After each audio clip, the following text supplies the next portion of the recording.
কোডিনিভেরে আপনাকে স্বাগত। আশা করছি সবাই ভালো আছেন। আজকে আমরা ছোট্ট একটি প্রজেক্ট করব যেখানে HTML, CSS এবং জাভাস্ক্রিপ্ট ব্যবহার করা হবে।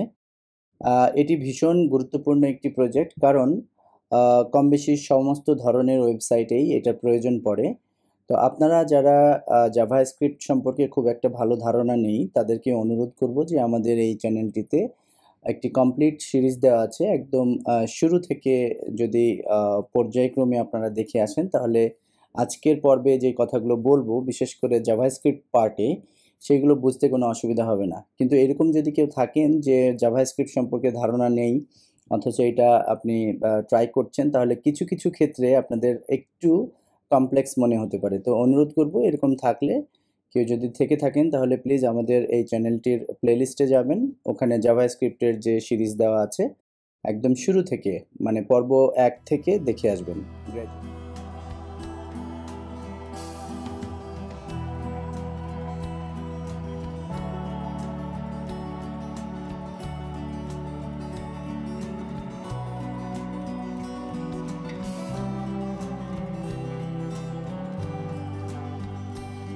শুরুতেই একটি ওয়েবসাইট এখানে আমরা ওপেন করেছি। সেখানে দেখুন যে আজকে যেই কাজটি করব সেটা একটু দেখে নিই যে আসলে কাজটি কেমন। এখানে দেখুন একটি রিড মোর বাটন আছে। তো আমাদের ওয়েবসাইট ডিজাইন করতে গেলে অনেক সময় এরকম হয় যে একটি সেকশন অথবা একটি কার্ডের মধ্যে অনেক বেশি টেক্সট লিখতে হয়, প্রয়োজন অনুযায়ী লিখতে হয়। কিন্তু অনেক বেশি টেক্সট কোনো একটি সেকশন বা কার্ডের মধ্যে লিখতে গেলে ডিজাইনটা হ্যাম্পার হয়ে যায়, অনেক সময় ডিজাইনটা ভালো লাগে না। সেই সমস্ত ক্ষেত্রে আমরা যেটা করি যে কিছু টেক্সট আমরা ভিজিবল রাখি, আর কিছু টেক্সট আমরা হাইড করে রাখি, এবং একটি বাটনের মাধ্যমে সেগুলোকে আমরা পড়তে পারি। তো এই কাজটি আসলে আমরা আজকে শিখতে যাচ্ছি।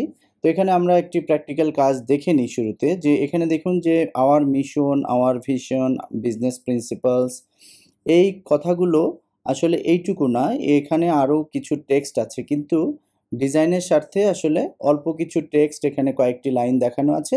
বাকিগুলো এই রিড মোর বাটনের মাধ্যমে আসলে দেখানোর চেষ্টা করা হয়েছে। তো আমরা রিড মোর বাটনে ক্লিক করলে দেখুন আরও কিছু টেক্সট আমাদের সামনে আসছে, এবং সাথে সাথে রিড মোর লেখার পরিবর্তে এই বাটনটির নাম চেঞ্জ হয়ে রিড লেস হয়ে যাচ্ছে। আবার যখন রিড লেস বাটনে ক্লিক করছি, তখন এটা আবার মানে কিছু টেক্সট হাইড হয়ে যাচ্ছে, এবং বাটনটির নামও চেঞ্জ হয়ে রিড মোর আসছে। ঠিক একইভাবে এখানেও ওভাবে করা আছে, এবং বিজনেস প্রিন্সিপালস যেটা দেখছেন সেখানেও কিন্তু একইভাবে করা আছে। তো এই ধরনের একটি কাজ আমরা করতে শিখব।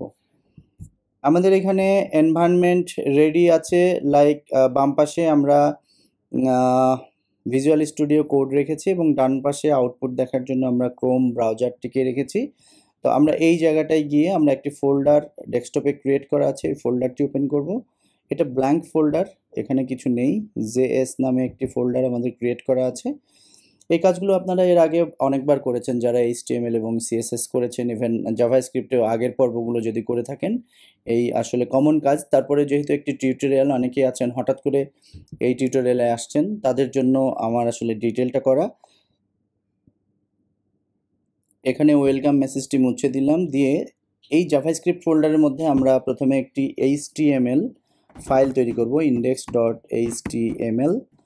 এখানে আমরা জাস্ট এক্সক্লামেশন মার্ক লিখে ট্যাব প্রেস করছি। এর উদ্দেশ্য হলো যে আমরা একটি HTML স্ট্রাকচার নিয়ে নিলাম, এটাকে আমরা সেভ করছি। ঠিক একইভাবে আরেকটি ফাইল আমরা করে নিচ্ছি, style.css।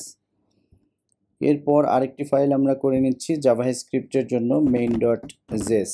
এই তিনটি ফাইলে আমাদের কাজ হবে। তো প্রথমে আমরা এই main.js এবং style.cs ফাইল, এই দুটোকে কানেক্ট করব আমরা index.html ফাইলে। এখানে গিয়ে HTML ফাইলে গিয়ে আমরা CSS ফাইলকে আমরা লিঙ্ক করতে শিখেছিলাম এর আগে, যেখানে এই যে হেড এরিয়ার মধ্যে লিঙ্ক নামের যে ট্যাগ রয়েছে, এখানে আমরা কানেক্ট করব। তাহলে style.css আমরা এখানে লিখে দিলাম href এর মধ্যে, তাহলে CSS ফাইলটা কানেক্ট হয়ে গেল। আর আমরা সবসময় দেখেছি যে আমরা জাভাস্ক্রিপ্ট ফাইলটা সবসময় বডি এরিয়ার মধ্যে, বডি এরিয়ার শেষের দিকে আমরা স্ক্রিপ্ট ট্যাগের মাধ্যমে কানেক্ট করি।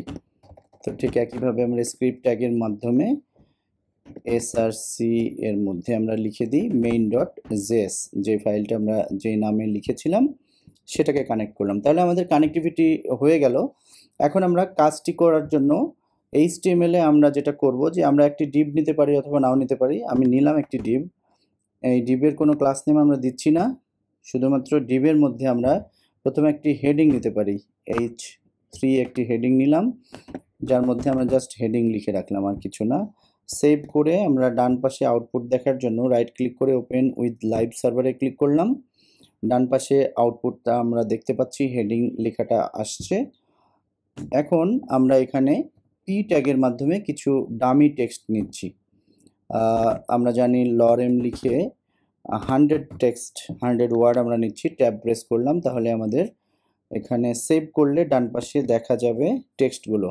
বাট এই ভিজুয়াল স্টুডিও কোডে আসলে একই লাইনে একটি প্যারাগ্রাফ দেখাচ্ছে, এটা যত ছোট বা বড় হোক। এটাকে যদি সুন্দরভাবে দেখতে হয় তাহলে আমরা একটা কাজ করতে পারি। ভিজুয়াল স্টুডিও কোডের ভিউতে গিয়ে, ভিউ অপশনে গিয়ে আমরা টগল ওয়ার্ড র্যাপ এই অপশনটা যদি আমরা সিলেক্ট করে দিই তাহলে সবগুলো লেখা এরকম করে সুন্দরভাবে দেখাবে অর্গানাইজ ওয়েতে। আমরা এই জন্য দেখছি যে আমরা এতগুলো টেক্সট আসলে দেখব না, এখানে কিছু টেক্সট আমরা সবসময়ের জন্য দেখব, আর কিছু টেক্সট বাটনের মাধ্যমে মাঝে মাঝে দেখব, মাঝে মাঝে আবার দেখব না। এইরকম কাজটি আমরা আসলে করব। তো এই কাজটি করার জন্য ধরে নিন যে আমি এই পর্যন্ত, এই পর্যন্ত আমরা এই টেক্সটটুকু আমরা হাইড করে রাখবো। ইনিশিয়ালি শুরুতে আমরা হাইড করে রাখবো, যখন বাটন প্রেস করব তখন আমরা এই টেক্সটগুলোকে দেখব। এটা হলো আমাদের উদ্দেশ্য। তাহলে এখানে আমরা একটু আলাদা করে নিতেও পারি, নাও নিতে পারি।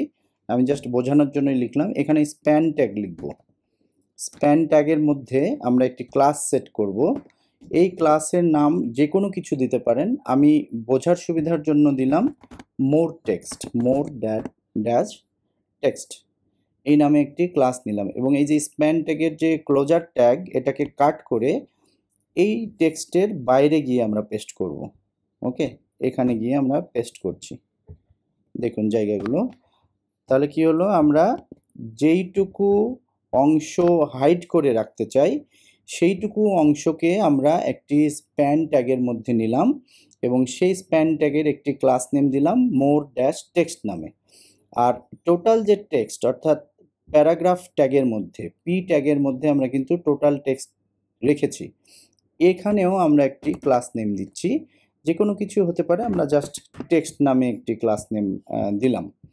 আচ্ছা, এরপরে দেখুন আমি সেভ করছি, কোনো পরিবর্তন নেই। আচ্ছা, এরপরে আমরা পি ট্যাগের নিচে গিয়ে আমরা একটি বাটন করব। এই বাটনটির নাম আমরা দিচ্ছি রিড মোর।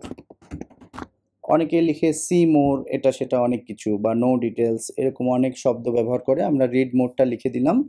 সেভ করলে ডান পাশে একটি বাটন আমরা দেখছি রিড মোর নামে। ওকে, এখানেও আমরা একটি ক্লাস নেম দিব। ক্লাস নেম দিলাম, যে কোনো কিছু হতে পারে। আমরা সিমিলারিটি রাখছি read dash more dash BTN, মানে বাটন। এটা আমরা আমাদের বোঝার সুবিধার জন্য এরকম নামকরণ করলাম, আপনারা ইচ্ছামতো নামকরণ করতে পারবেন। তো আমাদের এই পর্যন্ত যে কাজ হলো যে ডান পাশে আমরা একটা হেডিং নিয়েছি, জাস্ট নেওয়ার জন্য নেওয়া, এটার কোনো আসলে কাজ নেই। আর বেশ কিছু টেক্সট নিয়েছি, এই টেক্সটগুলো আমরা আসলে অল্প কিছু দেখাবো এবং অল্প কিছু হিডেন অবস্থায় রাখবো। আর একটি বাটন নিয়েছি। এখন আমরা ক্লাস নেম দিয়েছি তিনটা জায়গায়। একটা হলো টোটাল যে টেক্সট এখানে আমরা যেটা দেখতে পাচ্ছি, এটা পি ট্যাগের মধ্যে ডান পাশে। এই টোটাল পি ট্যাগে একটি ক্লাস নেম দিয়েছি যেটার নাম টেক্সট। আরেকটি ক্লাস নেম দিয়েছি এই যতটুকু অংশ আমরা হাইড করে রাখতে চাই, হিডেন করে রাখতে চাই, এইটুকু এখানে আমরা একটি স্প্যান ট্যাগের মধ্যে এই লেখাটুকুকে আমরা নিয়েছি। স্প্যান ট্যাগের আবার একটি ক্লাস নেম দিয়েছি মোর ড্যাশ টেক্সট নামে। আরেকটি বাটন নিয়েছি যেটার ক্লাস নেম দিয়েছি read dash more dash BTN. Okay, তাহলে আমাদের index.html এর এটুকু কাজই যথেষ্ট এই প্রজেক্টটা বোঝার জন্য। আমরা এখন CSS এ চলে যাব। style.css এ গিয়ে আমরা ছোট ছোট করে কিছু কোড লিখব। তো CSS এর আমরা কমন কিছু কোড লিখি, যেমন স্টার সাইন দিয়ে আমরা কার্লি ব্রাসেসের মধ্যে মার্জিন এবং প্যাডিংটা সবসময় ডিফল্ট থাকে, সেটাকে আমরা 0 করে দিই। সে কাজটি আমরা করে নিলাম, মার্জিন 0 এবং প্যাডিং 0। আচ্ছা, এখানে যেহেতু একটি ডিভের মধ্যে রেখেছি তাহলে আমি ডিভকে কল করলাম। যেহেতু এটা কোনো ক্লাস নেম না, একটি ট্যাগ, একটি এলিমেন্ট, এই জন্য কোনো ডট বা হ্যাশ সাইন বা নাম্বার সাইনের কোনো প্রয়োজন নেই। এটাকে আমরা একটি কাজ করতে পারি, প্যাডিং, চারিপাশে আমরা একটা প্যাডিং সেট করে দিতে পারি 50 px, তাহলে চারিপাশে একটু ফাঁকা দেখাবে। আরেকটি কাজ করতে পারি, একটি শেড দিতে পারি, তাই না? বক্স শেডও ধরুন 5px 5px, এগুলো কিন্তু আপনারা সিএসএস এ দেখেছেন কিভাবে এগুলো কাজ করে। 10px, ওকে। এরপর একটি কালার দিতে পারি আমরা, ব্ল্যাক টাইপের কিছু একটা কালার আমরা দিয়ে দিই। আচ্ছা, এটাকে দেখার জন্য এখানে আমরা একটা মার্জিনও সেট করে দিতে পারি, চারিপাশে মার্জিন আমরা দিয়ে দিই 20px, তাহলে এটা ভালোভাবে দেখা যাবে। একটু রাউন্ড করে যদি দেখতে হয় একটু সুন্দর করার জন্য, বা এখানে আমরা 30px দিয়ে দিই, মার্জিনটা একটু বাড়িয়ে দিই, ওকে। আর এই জায়গাটায় আমরা 5px করে দিই, চারিপাশে একটু সমান টাইপের। ব্ল্যাকটাকে আমরা একটু লাইট করে দিতে পারি এখান থেকে কালার, ওকে। তো অল অ্যাবাউট সিএসএস এই জায়গাটায় আমাদের আসলে কনসার্ন না। তারপরে একটু সুন্দর করে দেখার জন্য এই কাজটুকু করছি, মিনিমাম কাজটুকু। বর্ডার রেডিয়াসটাকে আমরা 20px করে দিই, যেন কিনা কর্নারটা একটু গোল আকারে দেখায়, জাস্ট সুন্দর দেখানোর জন্য, আর কিছু না, দ্যাট ইজ ইট। আচ্ছা, আরেকটি কাজ করতে পারি যে হেডিং থেকে এই টেক্সটটাকে আমরা একটু দূরে দিতে পারি, তাহলে আমরা মাঝখানে যে টেক্সট, এই টেক্সটের একটি ক্লাস নেম দিয়েছিলাম আমরা, এই ক্লাসটার নেমটা হলো টেক্সট, তাই না? তাহলে ডট টেক্সট দিয়ে আমরা এইটাকে টার্গেট করলাম। এর মধ্যে আমরা টেক্সট অ্যালাইনটা করে নিই জাস্টিফাই, টেক্সট অ্যালাইন জাস্টিফাই করে দিলে লেখাটা এই যে বামে যেমন সোজা, ডান পাশেও এরকম এলোমেলো হবে না, সোজা হয়ে যাবে, তাই না? ওকে। এটাকে আমরা উপরে প্যাডিং টপ যদি 15 পিক্সেল সেট করি, একটু ফাঁকা দেখালে হয়তো ভালো লাগবে। ঠিক একইভাবে আমরা এখানে প্যাডিং বটমটাও আমরা 15 পিক্সেল বা 20 পিক্সেল দিয়ে দিই, তাহলে বাটনটা একটু নিচে ফাঁকা আকারে দেখাবে। বাটনটা একবারে ছোট দেখাচ্ছে, এটা বড় করে দেখার জন্য আমরা বাটনের যে ক্লাস নেম দিয়েছিলাম সেটাকে একটু কপি করে নিয়ে আসি, read dash more dash BTN, এটাকে কপি করে আমরা স্টাইল ডট সিএসএস এ পেস্ট করলাম, এবং কার্লি ব্রাসেসের মধ্যে আমরা একটু স্টাইল সেট করি। এখানে আমরা প্যাডিং সেট করি, ওকে। প্যাডিংটা হলো এখানে 10 পিক্সেল দিই, এটাকে আমি 20 পিক্সেল দিই, তাহলে একটু ভালো লাগবে বললাম। এবার আমাদের মূল কাজটি করতে যাচ্ছি আমরা, জেএস ফাইল, যেটা মেইন ডট জেএস ফাইল, এখানে যাচ্ছি। তো প্রথম কাজ হলো যে আমি রিড মোর বাটনে ক্লিক করার সাথে সাথেই কিন্তু ঘটনাটা ঘটবে। তাহলে কনস্ট নামের কিওয়ার্ড ব্যবহার করলাম, এখানে যে কোনো একটি নাম আপনারা দিতে পারেন, আমি রিড মোর দিলাম, এটা ভেরিয়েবলের নাম। এই জায়গাটায় আসলে একটি ভ্যালু রাখবো, ভ্যালুটা কি? ভ্যালুটা কিছুই না, সেটা হলো রিড মোর বাটনটাকে আমি সিলেক্ট করব, তাই না? তো সিলেক্ট করার জন্য আমরা ডকুমেন্ট ডট কোয়ারি সিলেক্টর ব্যবহার করতে শিখেছিলাম এর আগে জাভাস্ক্রিপ্টের বিভিন্ন পর্বে। এর মধ্যে যেহেতু আমি এই রিড মোর বাটনটির একটি ক্লাস নেম দিয়েছি, ক্লাস নেম দিয়ে সিলেক্ট করার জন্য, যেহেতু এটা স্ট্রিং, এই জন্য সিঙ্গেল কোট বা ডাবল কোট ব্যবহার করতেই হবে, এবং যেহেতু আমরা ক্লাস নেম দিয়ে কল করছি এই জন্য আমরা ডট ব্যবহার করলাম। এরপর আমরা এই বাটনটার যে ক্লাস নেম দিয়েছিলাম read dash more dash BTN, এইটা এখান থেকে কপি করে নিয়ে এখানে বসিয়ে দিচ্ছি, কোথায়? মেইন ডট জেএস ফাইলে। তাহলে আমরা একটি ভেরিয়েবলের মধ্যে রাখলাম, কি রাখলাম? এই বাটনটাকে সিলেক্ট করে রেখে দিলাম। একটি কাজ হলো। আরেকটি কাজ আমাদেরকে করতে হবে, যে আমরা যে টেক্সট লিখেছি, এই যে পুরো টেক্সট লিখেছি, তাই না, পি ট্যাগের মধ্যে এখানে কিন্তু একটি ক্লাস আছে, এই পি ট্যাগটাকে অর্থাৎ এই লেখাটাকেও আমার সিলেক্ট করতে হবে, এটা আমাদের কাজে লাগবে। তাহলে আমরা আরেকটি ভেরিয়েবল ডিক্লেয়ার করছি, কনস্ট নামের কিওয়ার্ড ব্যবহার করছি, এবং এখানে যে কোনো নাম দিতে পারেন, আমি টেক্সট নামে রাখলাম। কি সিলেক্ট করব? ডকুমেন্ট ডট কোয়ারি সিলেক্টর, এবং এখানে ঠিক একইভাবে যেহেতু আমরা স্ট্রিং এবং একটি ক্লাস নেম কল করব, এই জন্য ডাবল কোট বা সিঙ্গেল কোট ব্যবহার করতে পারি, আমি ডাবল কোট ব্যবহার করলাম, এবং ক্লাস নেম দিয়ে কল করব এই জন্য আমি ডট ব্যবহার করলাম, আর সেটার ক্লাস নেমটা এখানে লিখে দিলাম টেক্সট। এই যে এখানে আমরা এই পি ট্যাগের মধ্যে কিন্তু টেক্সট নামের একটি ক্লাস সেট করে এসেছিলাম, ওকে। এই জায়গাটায় আমাদের শুধু ডিক্লেয়ার করা হলো, একটি ভেরিয়েবল, দুইটি ভেরিয়েবল আমরা ডিক্লেয়ার করলাম। এখন যে কাজটি করব, যে আমি এখানে ইভেন্ট সেট করব। ইভেন্ট কি? আমি যখন এই বাটনটাতে ক্লিক করব তখন কাজটি হবে। তো ইভেন্ট সেট করার নিয়ম আমরা শিখেছি। ইভেন্ট সেট করার নিয়ম হলো যে আমরা যেহেতু এই বাটনটাকে একটু সিলেক্ট করে এখানে রেখেছি, তাহলে এই নামটা এখন ব্যবহার করতে পারবো, read more dot add event listener. এর মধ্যে আমরা প্রথমে কি করি, ইভেন্ট লিসেনার তো 3টা পার্ট, আমরা অ্যাটলিস্ট 2টা ইউজ করতে হবে কমা দিয়ে। প্রথম পার্টে আমরা কিন্তু একটি ইভেন্ট লিখি, তো আমরা এখানে ক্লিক ইভেন্ট ব্যবহার করব। সিঙ্গেল কোট বা ডবল কোটের মধ্যে লিখতে হবে, ক্লিক ইভেন্ট লিখলাম, এরপর কমা দিয়ে দ্বিতীয় প্যারামিটার লিখব। দ্বিতীয় প্যারামিটার কি হবে, একটি ফাংশন হবে। তো এক্ষেত্রে আমরা অ্যারো ফাংশন লিখব। তো অ্যারো ফাংশন লেখার নিয়ম কিন্তু আমরা জানি, ফার্স্ট ব্র্যাকেট, এর মধ্যে কোনো একটা প্যারামিটার পাস করতে পারি, আমরা এলিমেন্ট হিসেবে প্রেস পাস করলাম। এরপর আমরা ফ্যাট অ্যারো ফাংশনের নিয়ম হলো ইকুয়াল টু দিয়ে গ্রেটার দেন সাইন, এরপর সেকেন্ড ব্র্যাকেট বা কার্লি ব্রেসেসের মধ্যে আমরা অন্যান্য কোড লিখব। তো কোডটা কি লিখব, যে আমরা যখন রিড মোর বাটনে ক্লিক করব তখন এই যে index.html-এ আমরা একটি ক্লাস লিখেছি পি ট্যাগের মধ্যে, যেখানে পুরো টেক্সট আছে, এখানে একটি ক্লাস লিখেছি। আমরা এখন একটি কাজ করব, যে যখন আমরা এখানে ক্লিক করব তখন এখানে যেন পাশে আরেকটি ক্লাস, অন্য আরেকটি ক্লাস, এই শো মোর নামে, শো ড্যাশ মোর, যে কোনো নামেই হতে পারে, আমি শো মোরটা ব্যবহার করব, কারণ এই রিলেভেন্ট নামগুলো ব্যবহার করতে শিখতে হবে। এখানে XYZ ব্যবহার করতে পারতেন। তো শো ড্যাশ মোর নামে যেন একটি, এই রিড মোর বাটনটি ক্লিক করার সাথে সাথে যেন শো ড্যাশ মোর নামে একটি ক্লাস তৈরি হয়। কখন তৈরি হয়, এটা সব সময়ের জন্য না, কিন্তু যেই মোমেন্টে আমি রিড মোর বাটনে ক্লিক করব সেই মোমেন্টে এটা যেন তৈরি হয়। ওকে, তো আমি এখান থেকে মুছে দিলাম। এই কাজটা আমরা জাভাস্ক্রিপ্টের মাধ্যমে করব main.js ফাইলে গিয়ে। তো এটা যদি আমাকে করতে হয় তাহলে আমি এখানে বলে দিব যে text dot class list dot toggle নামের একটি, ডট নোটেশনের পরে আমি টগল নামের একটি মেথড ব্যবহার করব। এই মেথডটির কাজ হলো যখন ক্লিক করা হবে, যেহেতু আমি এখানে ক্লিক ইভেন্ট ব্যবহার করছি, ক্লিক করলে টগল করবে। টগল করবে কি, একটি ক্লাস নেম লেখা হবে, এটা ফার্স্ট ব্র্যাকেটের মধ্যে লিখতে হবে এবং সিঙ্গেল কোট বা ডাবল কোটের মধ্যে। তো আমি কোন ক্লাস নেমটা ওখানে দেখতে চাই, শো ড্যাশ মোর, অর্থাৎ আরও বেশি কিছু আমি দেখতে চাই, রিলেভেন্ট একটা নাম দিলাম। তো এইটা কাজটা কি হচ্ছে আরেকটু ভালোভাবে বোঝার জন্য আমি সেভ করলাম। এখন এইখানে আমি ইন্সপেক্ট করব। দেখুন শো মোর বা রিড মোর বাটনে ক্লিক করলে আমরা কিছু বুঝতে পারছি না, বাট একটা ঘটনা ঘটছে। ঘটনাটা ঘটছে এইভাবে, এখন এখানে দেখুন আমি ইন্সপেক্টে যাচ্ছি, হ্যাঁ, রাইট ক্লিক করে ইন্সপেক্টে যাচ্ছি, ইন্সপেক্ট করে, আচ্ছা আমি একটু বড় করে দেখছি স্ক্রিনটা।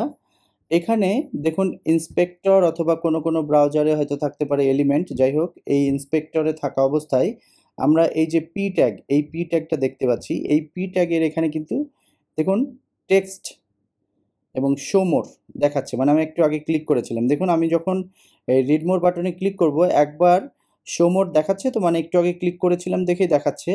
এখানে রিড মোর বাটনে যখন ক্লিক করছি তখন কিন্তু শো মোর যে ক্লাস নেম সেটা চলে গেল। আবার ক্লিক করছি, দেখুন শো মোরটা আসছে, আবার ক্লিক করছি তখন কিন্তু শো মোর যে ক্লাস নেম সেটা চলে যাচ্ছে। সো এইটুকু বুঝতে পারছেন মনে হয়, যখন আমি রিড মোর বাটনে ক্লিক করছি তখন কিন্তু একটি নতুন ক্লাস নেম অ্যাড হচ্ছে ওই মোমেন্টে। ওকে, তাহলে আমি আবার আগের অবস্থায় ফিরে যাই। ওকে, এই ইন্সপেক্ট অপশন থেকে বের হয়ে গেলাম। আচ্ছা, main.js ফাইলে আমরা কাজ করছিলাম, তাহলে এটুকু পর্যন্ত আমাদের কাজটা হয়ে গেছে। এই জায়গাটায় আমরা কি করব, যে যখন শো মোর বাটনটা আসবে তখন যেন একটি কাজ হয়, যে আমার এই যে টেক্সট, এই টেক্সটগুলো যেন দেখা যায়। তো দেখা যাবে শুরুতে তো আমাকে হাইড করে রাখতে হবে, তাই না?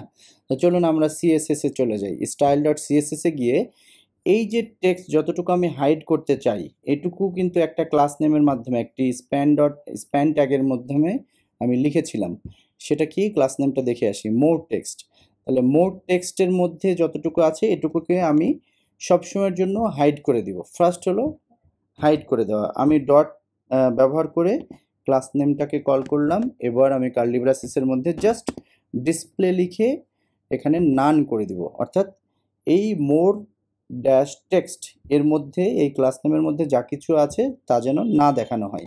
সেভ করার সাথে সাথে দেখুন এখানে কিন্তু যে লেখাটুকু আমাদের এই এরিয়ার মধ্যে ছিল, এই মোর ড্যাশ টেক্সট এই এরিয়ার মধ্যে ছিল এই ক্লাস নেমের আন্ডারে, সেটুকু কিন্তু আর দেখাচ্ছে না ডান পাশে। হ্যাঁ, তো আমি main.js ফাইলে যাচ্ছি, এখানে কিন্তু ক্লিক করলেও কিছু হচ্ছে না, বাট ওই ঘটনাটা ঘটছে যেটা একটু আগে দেখলাম, যে আমাদের একটি এক্সট্রা ক্লাস নেম তৈরি হচ্ছে, হ্যাঁ, শো ড্যাশ মোর নামে। তো যাই হোক, এখন আমরা কাজটা করব কি, যে আমরা যেটাকে হাইড করে রেখেছি সেটা এখানে ক্লিক করলে যেন দেখা যায়। তো এই কাজটি করার জন্য আমাদেরকে এখানে যে কাজ করতে হবে সেটা হলো স্টাইল ডট সিএসএসে আমাকে আসলে কাজটা করতে হবে। কাজটা করতে হবে হলো, আমি একটু আবার ইন্ডেক্স ডট এইচটিএমএলে যাই। এই যে টেক্সট যে ক্লাসটা আছে, এই টেক্সট ক্লাসটাকে আমি এখানে লিখলাম ডট টেক্সট, এবং সাথে সাথে আমি আরেকটি ক্লাস নেম লিখব কোনো ধরনের ইয়ে ছাড়াই, কি বলে এটাকে, স্পেস ছাড়া, ডট দিয়ে। এখানে আরেকটি ক্লাস তৈরি হচ্ছে না, একটু আগে দেখলাম রিড মোর বাটনে ক্লিক করলে, সেটার নাম দিয়েছিলাম কি, শো মোর। এরপর স্পেস দিয়ে আমি আরেকটি ক্লাস লিখব, কোনটা, যেটাকে আমি দেখাতে চাই। কোনটাকে দেখাতে চাই, আমি যেই ক্লাস নেমটা লিখেছিলাম মোর ড্যাশ টেক্সট, এইটুকুকে আমি দেখাতে চাই। এই জন্য এখানে একটি স্পেস দিয়ে মোর ড্যাশ টেক্সট লেখার পর কার্লি ব্রেসেসে জাস্ট ডিসপ্লে দিয়ে আমি ইনলাইন লিখে দিব, অনলি ইনলাইন। হ্যাঁ, ইনলাইন। ওকে, সেভ করি। আই হোপ যে কাজটা হয়ে গেছে। আমরা এবার বাটনে ক্লিক করি, দেখুন একবার ক্লিক করলে এটা এক্সপান্ড হচ্ছে, আর একবার ক্লিক করলে এটা হাইড হচ্ছে। সো এটা কাজ হয়ে গেল, সিম্পল। তাহলে এই জায়গাটা বুঝতে কোনো অসুবিধা হচ্ছে কিনা আমি জানি না, আর একবার বলছি যে আমরা যেই টোটাল টেক্সট রেখেছি পি ট্যাগের মধ্যে, সেখানকার যে ক্লাস নেম, এই ক্লাস নেম এখানে একটা দেখলেও আসলে আর একটা ক্লাস নেম কিন্তু তৈরি হচ্ছে, আমরা দেখেছিলাম রিড মোর বাটনে যখন ক্লিক করছিলাম তখন কিন্তু তৈরি হচ্ছিল। ওকে, তো স্টাইল ডট সিএসএসে গিয়ে আমি ওই কাজটা করলাম, যেটা আমাদের অলরেডি লেখা আছে যে ক্লাস নেম সেটা লিখলাম, এর সাথে কোনো ধরনের স্পেস না দিয়ে আরেকটি ক্লাস নেম দিচ্ছি, কোনটা, যেটা টেম্পোরারি ক্লিক করার সাথে সাথে আসছে, শো ড্যাশ মোর। এই দুটো একসাথে লেখার কারণে যেটা হচ্ছে যে যখন এই দুইটাকে একসাথে পাবে, যখন এই দুইটা একসাথে পাবে ব্রাউজার, তখন এই মোর ড্যাশ টেক্সট এর মধ্যে যে কন্টেন্ট আছে সেটাকে সে ডিসপ্লে করবে। এখন যখন আমি রিড মোডে ক্লিক করছি তখন কিন্তু দুটোকে কিন্তু একসাথে পাচ্ছে। একসাথে পাওয়ার কারণে এই মোর ড্যাশ টেক্সটের মধ্যে যে কন্টেন্ট আছে অর্থাৎ এইটুকু, সেটা কিন্তু আমাদেরকে শো করে দেখাচ্ছে। আবার যখন রিড মোডে ক্লিক করছি তখন কিন্তু এই মোমেন্টে শুধুমাত্র ডট টেক্সট আছে, শুধুমাত্র ডট টেক্সট থাকলে কিন্তু কোনটা হবে, এইটা নান হিসেবে দেখাবে, মানে আমাদেরকে দেখাবে না। এই কাজটি হলো।